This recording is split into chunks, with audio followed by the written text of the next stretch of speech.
A very good morning dear students. Today we will complete chapter 9, My Unknown Friend. Okay. So now students, you all will open your English literature book chapter 9 page number 95. Okay. And we had completed this chapter para 44 when a writer and unknown friend both were talking about the death. Then what happened? A writer, he felt very comfortable and he thought it's very easy to discuss about the death. Okay, so now we will continue this chapter from para 45. As you say at the age and after such a life, strong and bright to the last, I suppose, he continued very sympathetically. अब वो जो writer हैं जब वो ऐसा बोलते हैं तो वो क्या बोलता है कि इस एज में and after such a life, ऐसी लाइफ के बाद में, strong and bright to the last, I suppose, मैं ऐसा महसूस करता हूँ. और राइटर ने बहुत ही स्ट्रांगली और ब्राइटली ये कहा. And then he continue very sympathetically, और उसने बहुत ही सहानुभूति दी उस अननोन फ्रेंड ने. येस आई सेड, राइटर जो है उसने कहा हाँ, फॉलिंग ऑन श्योर ग्राउंड, बहुत ही श्योर होते उस बात को कंटिन्यू किया उसने. Able to sit in bed and smoke, bed में बैठना और स्मोक करना within a few days of the end, अपने आखिरी वक्त में बेड में बैठे रहना और स्मोक करना, ऐसा ही वो करती थी. बहुत ही श्योर उसने कहा. What he said looking confuse, did your grand mother. अब वो जो अननोन फ्रेंड है, जब उसने अननोन मैन ने जब ये बात सुनी तो उसने बोला क्या तुम्हारी ग्रैंड मदर. वो बहुत थोड़ा सा कंफ्यूज दिखा और उसने बोला क्या तुम्हारी ग्रैंड मदर भी करती थी. एक्चुअली राइटर ने क्या बोला कि आखिरी दिनों में स्मोक करना, बेड में लेटे रहना. तो वो अननोन मैन है, उसने क्या सोचा, ओ तुम्हारी ग्रैंड मदर भी करती थी. अब व्हाट क्या बताया जरा यहाँ पर, my grand mother that was it. हाँ हाँ, मेरी ग्रैंड मदर भी वो भी लेती थी. Pardon me, I said annoyed at my on stupidity. अब जो राइटर उसने सोचा मैंने कुछ शायद ज़्यादा ही तो नहीं बोल दिया, गलती. उसने बोला excuse me, I said annoyed at my on stupidity. मैंने अपनी फुलिशनेस को सॉरी फील करते हुए बोला और उसको मतलब अनॉयड यानी उसे नज़रअंदाज किया उस बात को. And then what he told, when I say smoke I mean able to sit up and be smoke to a habit she had being read to and being smoked to only thing that seemed to calm her down. अब writer अपनी बात को थोड़ा सा change करते हुए कैसे बोलते हैं कि जब मैं स्मोक की बात मैंने की, इसका मतलब ये था कि स्मोक करना, be smoke to, it means asking someone to sit by you and smoke so that you can inhale some of the smoke. It means वो राइटर कह रहा है कि जब मैंने स्मोक की बात तुम्हारे को बताई अपनी दादी के बारे में, इसका मतलब ये था कि कोई पर्सन जब आपको स्मोक करने के लिए बोलता है, इट मीन्स पहले के टाइम में क्या होता था, लोग स्मोक करने के लिए बोलते थे तो उसको इनहेल करना भी उनको अच्छा लगता था.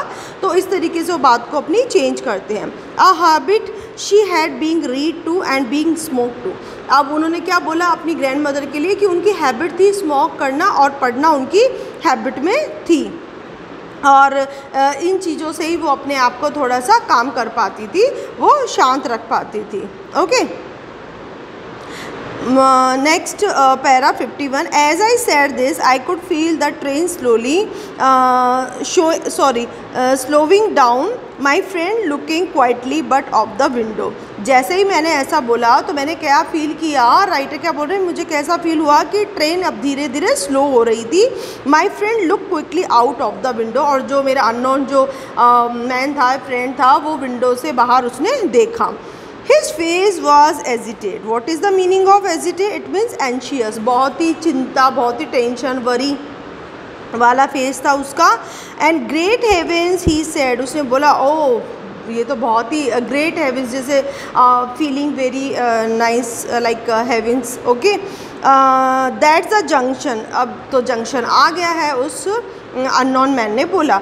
I have missed my stop. Actually मेरा जो स्टॉप था जहाँ मुझे उतरना था, वो स्टॉप वो मिस्ड हो गया है. I should have got out at the last station. Actually मुझे लास्ट वाला जो स्टेशन था वहाँ उतरना चाहिए था.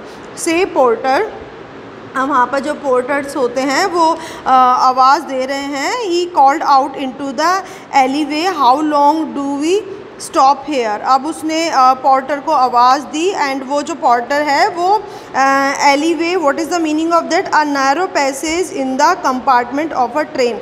ट्रेन के जो कंपार्टमेंट नैरो स्पेस होती है वहाँ पर उसने उस पोर्टर को बुलाया। How long do we stop here, तो उस पोर्टर से उस अननोन मैन ने क्या बोला कि यहाँ पर ट्रेन कितनी देर के लिए रुकेगी। Then what he told, just 2 minutes साहब, यहाँ पर तो जो ट्रेन है सिर्फ 2 मिनट के लिए रुकेगी, ऐसा उस पोर्टर ने कहा। Called a voice back, she is late now, she is making up time. What is the meaning of that, make up time, it means making up time, that is making up for lost time. अब उसने train के बारे में क्या बोला कि actually she is late now, वो already late हो चुकी है ये ट्रेन, और उसने क्या बताया, making up time, that is making up for lost time. Okay, now what happened, my friend had hopped up now. अब जो राइटर वो बता रहे हैं कि मेरा जो फ्रेंड है वो क्या हुआ, अब वहाँ से उठा, and he had pulled out a bunch of keys, और उसने अपनी सीट पे से उठ करके अपनी जो कीज़ है उसका बंच लेकर के आया, and was trembling at the lock of the suitcase, और उसने उसका जो सूटकेस था $50 वाला, उस सूटकेस में मतलब वो बहुत ही स्ट्रगलिंग कर रहा था। टम्बलिंग इट, फैबलिंग इट मीन्स किसी चीज़ से होता है ना, किसी की से हम लॉक को खोलने की कोशिश कर रहे हैं, बहुत मेहनत करे जा रहे हैं, बहुत स्ट्रगल करे जा रहे हैं, तो वो जो अननोन पर्सन था वो उस सूटकेस को, अपनी जो कीज़ थी, उसका जो बंच था, उसे खोलने की कोशिश कर रहा था, यानी कि कुछ तो गड़बड़ है। ऑब्वियसली अगर आपका सूटकेस होगा तो आपके पास उसकी की होगी ना, तो यहाँ पर सस्पेंस ओपन हो रहा है, ठीक है। It will have to wire back or something, he guessed. Whatever's the matter with this lock, my money is in the suitcase. What is the meaning of wire back? It means send a telegram. Okay, अब वो क्या बोलता है, I have to wire back or something, मुझे कोई Telegram को भेजना ही होगा। एंड ही गैस्प, और उसने इस तरीके से, what is the meaning of gasp, it means spoke anxiously and breathlessly, उसने बहुत ही चिंतित होकर के ऐसा उसने बोला उस अननोन मैन ने। What ever is the matter with this lock, जो कुछ भी इस लॉक के साथ में मैटर है, लेकिन मुझे तो अपना टेलीग्राम भेजना पड़ेगा, तो what should I do, my money is in the suitcase, और जो मेरे पैसे हैं वो भी सूटकेस में। ये कौन बोल रहा है, वो अननोन फ्रेंड राइटर से बोल रहा है, जब वो उस सूटकेस को खोलने की कोशिश कर रहा है, तो सूटकेस खुल ही नहीं रहा है क्योंकि उसके पास की नहीं है।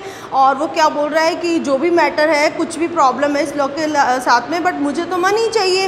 And what should I do, then what happened, my one fear now was that he would fail to get of.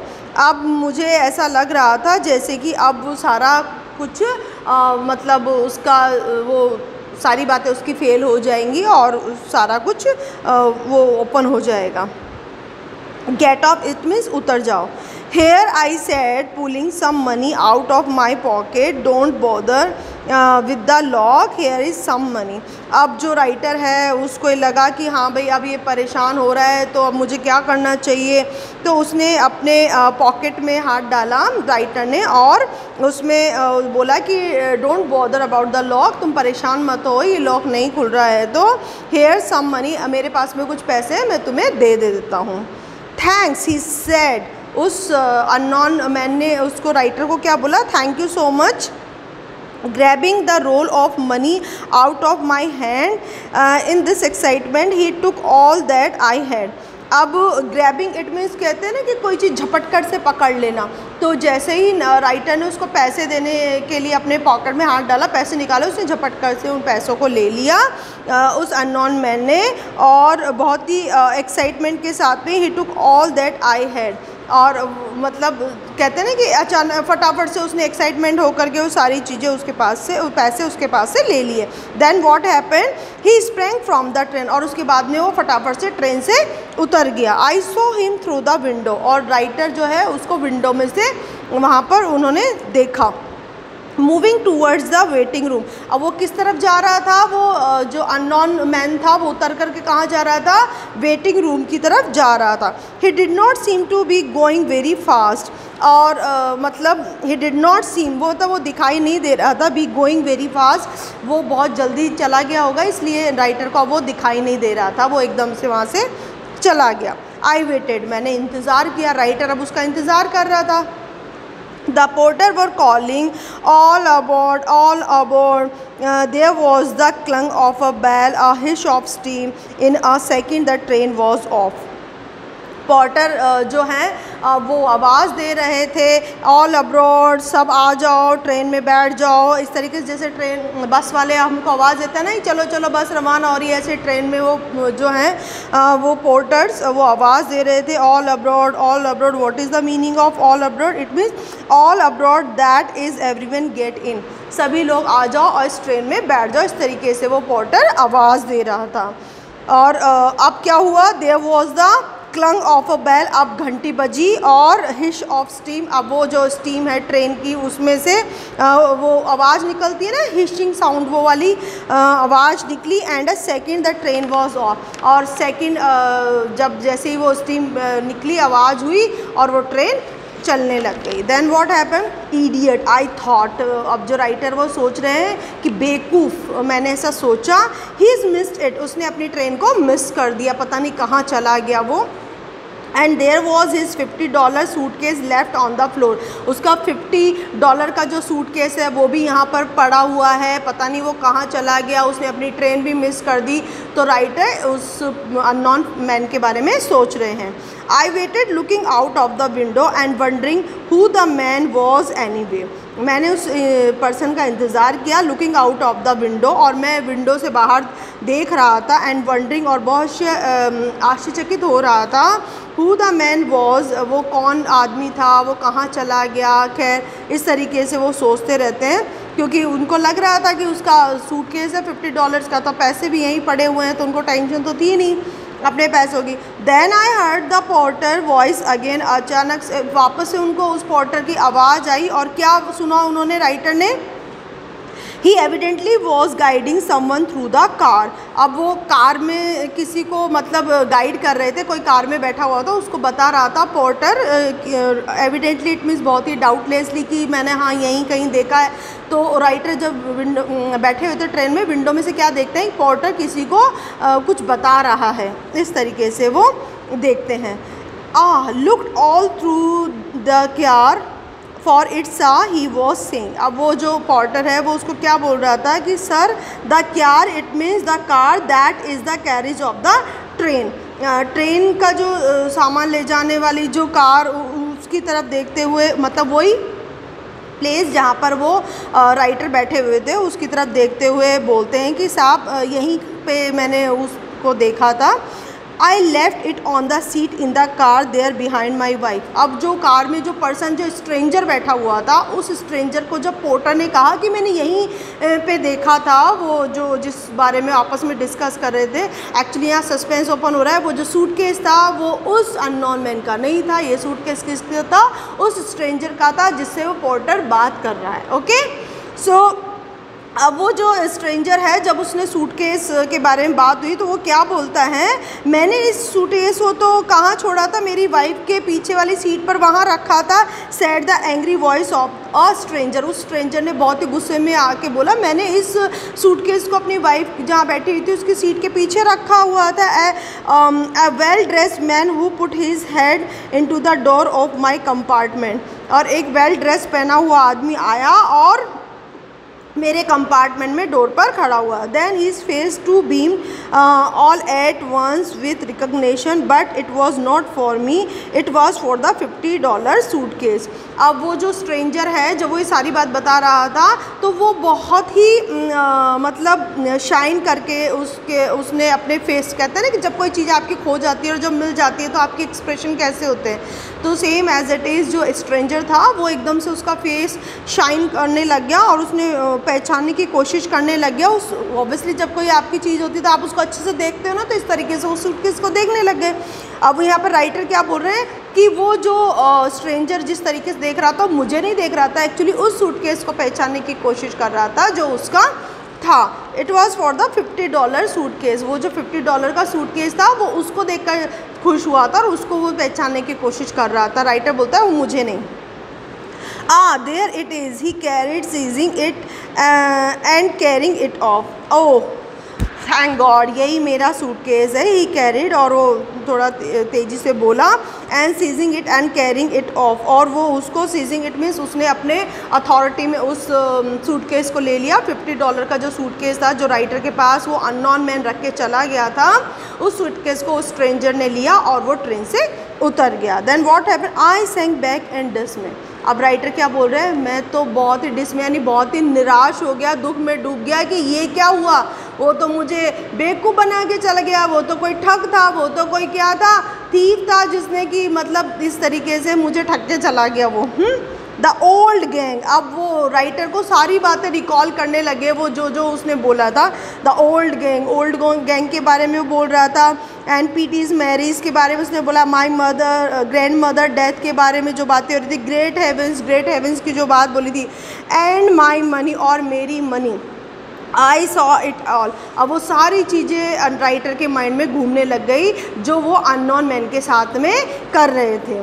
The other man was making talk to and making it with a purpose. दूसरा आदमी जो उसके साथ में बातें बना रहा था और जो बातें कर रहा था राइटर के साथ में, वो सारी बातें और उसका जो मेन पर्पस था वो सब कुछ उसके माइंड में क्लियर हो गया, राइटर के माइंड में, कि हाँ भाई वो तो एक ठगी था। स्टंग, अब कहते हैं ना स्टंग, इट मीन्स ढोंग करके किसी को धोखा देना, इस तरीके से राइटर ने सोचा। The next time that I fall in to talk with a casual stranger in a car, I shall not try to be quite so extraordinarily clever. Next time जब मैं एक आदमी से, किसी भी स्ट्रेंजर से बात करूंगा, तब मैं अपनी जो भी मेरी असाधारण जो क्लेवरिटी है उस मतलब कोशिश करूंगा कि मैं बेवकूफ़ ना बन पाऊं और मैं बहुत ही क्लेवर बन के किसी से बात करूंगा। इस तरीके से मैं बेवकूफ़ नहीं बनूंगा। इस तरीके से वो राइटर अपने आप से बात करने लग गए और सोचने लग गए कि नेक्स्ट टाइम ऐसा नहीं होगा, कोई भी कैजुअल स्ट्रेंजर आएगा, ऐसे नहीं कि मैं बिना पहचाने उससे सारी बात भी कर लूँ और सारा कुछ कर लूँ। तो इस तरीके से अपने आप को, अपना माइंड सेट किया राइटर ने, और वो सोचने लगे कि next time I will not repeat it and what ever I will do, first I will think and then I will decide what should I do. Okay, so ये जो chapter था स्टूडेंट्स, इस चैप्टर में एक writer और एक जो unknown man है उसके बारे में स्टोरी थी। I hope you enjoyed lots and now you all will read this chapter and learn hard words and word meanings and you will revise this chapter and learn question answers also. Okay, so that's all for today and have a nice day.